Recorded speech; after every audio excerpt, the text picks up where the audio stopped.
ماشاءاللہ لا حول ولا قوة الا بالله العلی العظیم اعوذ باللہ من الشیطان الرجیم بسم اللہ الرحمن الرحیم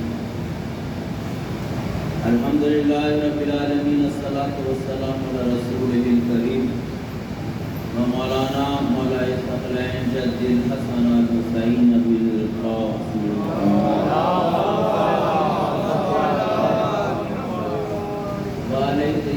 طاہرین والمعامین اما بعد فقط قال اللہ تعالی تبارک فی کتابہ المجید وبیانہ العظیم وفرقان حمید بسم اللہ الرحمن الرحیم الذین اذا اصابتهم مصیبۃ قالوا انا للہ وانا الیہ راجعون صلی اللہ محمد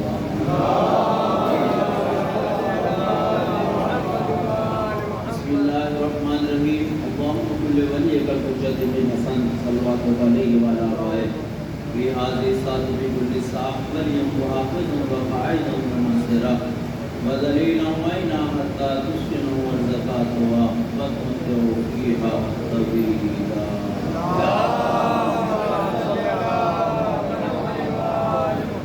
اولا آپ لوگوں سے محترمانہ گزارش ہے ایک بار سورہ الحمد اور 3 بار سورہ اللہ کی تلاوت پر مرحومہ مقبورہ رہنما زہرا بنت انور علی رضی اللہ عنہ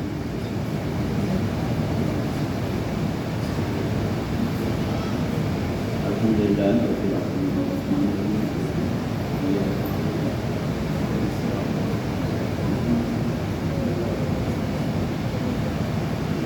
اللہ احد اللہ الصمد اللہ احد اللہ الصمد اللہ احد اللہ الصمد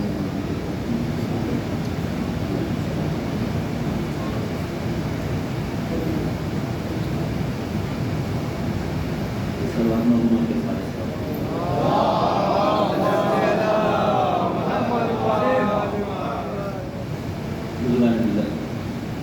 برادران ایمان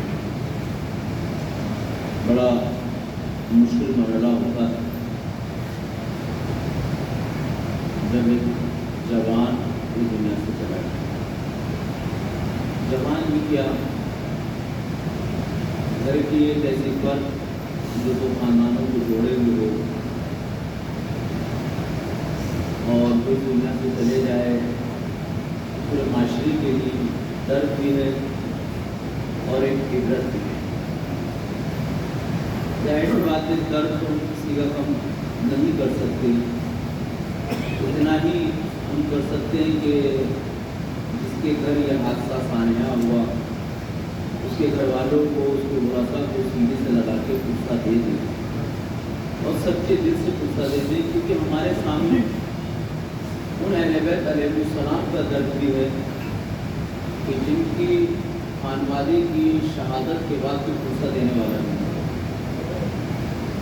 مگر پھر ہم لوگ یہ بھی کہہ دیتے ہیں وہ اہل بیت ہیں ہم عوام ہیں لیکن اس کا جواب بھی یہ ہے کہ بھلے وہ اہل بیت ہیں لیکن انسانی بہتر اور انسانی اس میں کمی تاریخ کربلا اور مصائب کوفہ اور شام میں اہل بیت نے باقاعدہ اس چیز پر گریہ کیا ہے کہ شہادت ہماری میراث سے انکار نہیں ہے مگر کہ ہمیں پرسہ بھی دینے والا کوئی نہ ہو اور یہ ایک ہمارے لیے عبرت کا مقام بھی ہے کہ ہمارے علماء ہمارے بزرگوں نے جو مثال ثواب کے لیے بہت ساری چیزیں رکھی تھیں اس میں سے اب ہمارے پاس صرف ایک چیز باقی ہے جو مجلس ہے قرآن خوانی بھی باقی ہے مگر بہت کم اس قرآن خوانی کا چلن رہ گیا ہے اللہ ان بزرگوں کو سلامت رکھے انہوں نے زندگی کی وہ حقیقت اور وہ دین کی پہاڑ دیکھی کہ جب جس کے گھر موت ہوا کرتی تھی اس کے گھر کھانا پکانے کی نوبت نہیں آتی تھی۔ یہ خانوادے والے مرنے والے پر کوئی بوجھ نہیں ڈالا کرتے تھے، کیونکہ یہ موت کسی کے گھر میں ہو، بیٹی بیٹی سب کی تھی، بیٹا بیٹا سب کا تھا، اور ایک تسبیح کے دانوں کے معنی ہم اس طرح جڑے تھے کہ پتہ بھی چلتا تھا کہ کس کے یہاں موت ہوئی، اس کے کتنے مہمان آئے، کس کے یہاں کھا کے چلے گئے اور کب مل کے چلے گئے۔ یہ اب زمانہ اور حالات ایسے آتے چلے گئے، کیونکہ یہ جتنی باتیں میں اس وعظ اور نصیحت اور مجلس میں بیان کروں گا یہ سارے ثواب ہیں، اس میں کسی ایک بات پہ بھی اگر عمل ہوگا اور ہوگا انشاءاللہ تو وہ رہنما ایک بچی جس کا انتقال ہوا ہے اس کو اس وقت تک ثواب ملتا رہے گا جب تک معاشرہ ان باتوں پہ عمل کرتا رہے گا۔ ایسا نہیں ہے کہ ہمارا یہاں پر کوئی بھی عمل خالق کائنات کی بارگاہ سے کاٹ دیا جائے، رائگاں کر دیا جائے، نکال دیا جائے۔ بہت سارے اعتراضات نظر و نیاز پہ بھی نکل کے آ جاتے ہیں جنگا کہ یہ دسترخوان جو آپ سجا رہے ہیں اور اس کے اندر بریانی بھی ہے، قورمہ بھی ہے اور کھیر بھی ہے، پان بھی ہے، سونف بھی ہے۔ دیکھیے ان چیزوں پہ ہمیں اعتراض نہیں کرنا، یہ ایک عقیدت ہے، اور یہ عقیدت بھی خالق کائنات کی بارگاہ میں بالکل اس طرح ہے کہ ہم یہ چاہتے ہیں کہ ہمارے مرحوم یا مرحومہ کو ان چیزوں سے لگاؤ تھا، اس کے نام پر رکھ کر قرآن خوانی کرا کر ہم مومنین کو کھلانا چاہتے ہیں، اور جب یہ مومنین کے شکم میں جائے گا اور وہ طاقت اور خون کی صورت میں طاقت بنے گا اور وہ عبادت الہی انجام دے گا، تو جتنی بھی طاقت اس نام حسین پر مرحوم یا مرحومہ کے اظہار ثواب میں عطا کی گئی ہے خالق اس کی جزا دے گا۔ بالکل اس طریقے سے میں مثال سے واضح کر سکتا ہوں تاکہ بات آپ کی بھی سمجھ میں آ جائے اور بات کرنے میں ہمیں بھی تھوڑی سی آسانی رہے۔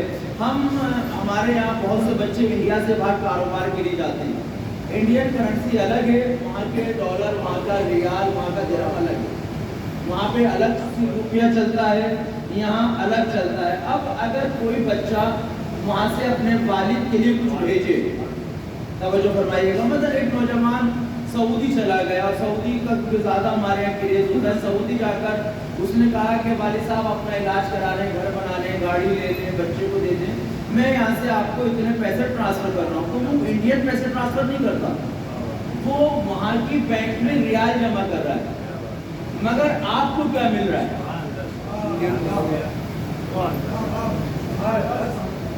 وہاں اس نے ریال جمع کرے۔ اب ہم مجھ جیسا کوئی اڑیل آدمی بینک پہنچا جانے کے بعد کہا میرے بیٹے نے 100 ریال جمع کیے تھے، 1000 ریال جمع کیے تھے، مینیجر نے کیلکولیٹ کیا 22 ساڑھے 22 سے سرکار اتنے ہو گئے، بولے نہیں مجھے تو ریال چاہیے۔ وہ دے سکتا ہے لیکن عقل مندی اور ثقافت نفسی وہ کہے گا سرکار آپ کے بیٹے نے ریال جمع کی، کیوں وہاں ریال چلتے ہیں۔ لیکن جس کنٹری جس ملک میں آپ رہتے ہیں یہاں ریال لے کے آپ کو چینج کرانے ہوں گے، اور افراتفری کے ماحول میں کہیں ایسا نہ ہو کوئی جیب کاٹ لے، کوئی آپ کو ٹھگ لے، تو ایمانداری کا تقاضا یہ ہے کہ ان ریال کو انڈین روپیز میں بدل کے آپ کا کام ہو جائے۔ تو آدمی کی بات سمجھ میں آ گئی کہ ریال جو جمع ہوئے تھے وہ ہمیں یہاں کے حالات میں مل گئے، اسی لیے علماء نے فرمایا کہ نظر و نیاز پہ اعتراض نہ کرو کہ وہ کون سا مرحوم بریانی کھائے گا، کون سا قورمہ کھائے گا، کون سا کھیر کھائے گا، تو جو یہاں دے رہے ہو پروردگار اس کو جنت کے دسترخوان میں بدلنے کے بعد اس کو نعمتیں دے گا۔ توجہ فرمائیے گا، اپنی کنجوسی کو شریعت کے دامن سے نہ باندھو۔ ایک سلوات پڑھ دے مل کے محمد والا،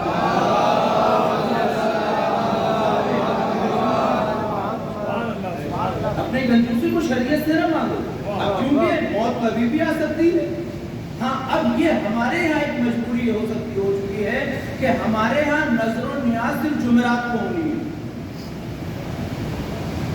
ہمارے یہاں نظر و نیاز نوشندی جمعرات کو ہونی ہے، ہمارے یہاں نظر و نیاز 40ویں سوئے پہ ہونی ہے۔